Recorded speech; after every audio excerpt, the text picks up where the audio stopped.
America. I'm Anderson Cooper, and welcome to the first psychological debate of the 2016 election.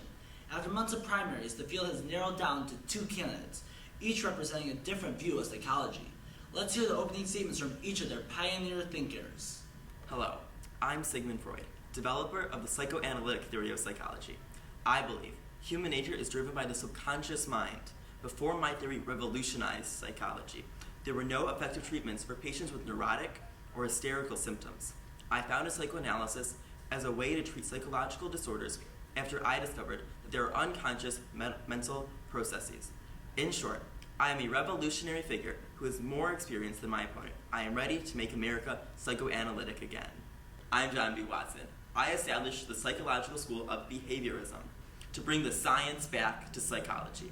I view human nature through the lens of behavior, which is shaped by learning. My followers and I dismissed much of Freud's psychoanalytic theory. I believe psychology should deal only with observable events. Unlike Freud, I rely on empirical evidence from observations. You cannot observe a sensation, a feeling, or a thought, but you can observe and record people's behavior. That's what makes our progressive campaign better for the nation. Thank you. Now we move on to our first question of the night. How does your branch of psychology explain specific human behavior? Let's start with you, Freud. Your personality is a debate, just like this one. The unconscious id, which operates without realism or foresight, tends to conflict with the ego, a sense of reality, and the superego, a moral sense. Human behavior is controlled by unconscious needs, repressed memories, conflicts, and childhood experiences.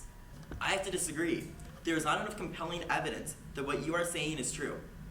I have determined that behavior is influenced by stimulus cues and a history of reward and punishment. What I mean by this is that behavior is observable and can be seen as coming from prior experiences like classical or operant conditioning, or learned from others. My views may not rely on empirical evidence, but at least principles of my theory aren't used to condition people into behaviors against their will. At least my school of thought is still relevant in modern day psychology. And that's time. One of today's most controversial psychological disputes is the nature-nurture debate. If elected, how will you explain which one is more important for human development? We need a comprehensive public policy that brings the science back to psychology. Obviously, people are more influenced by their nurture than their nature.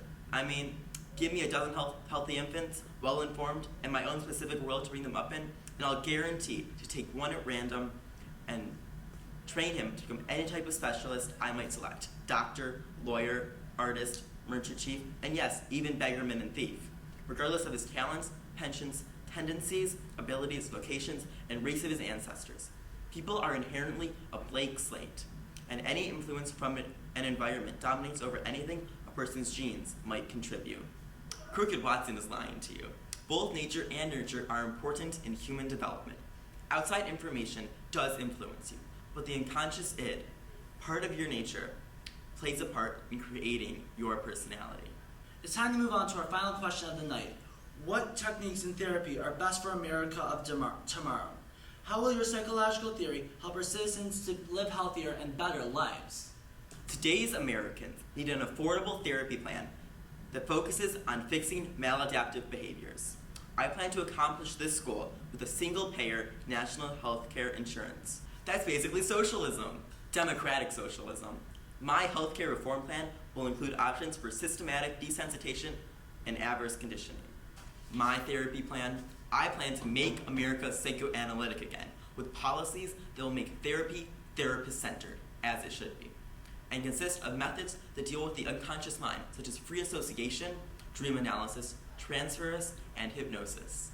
Thank you, Freud and Watson, for participating in these debates, and thank you to America for watching. Now it's your turn to decide. Whose psychological theory is the strongest, Sigmund Freud or John B. Watson? We'll find out this November. Good night, and God bless America.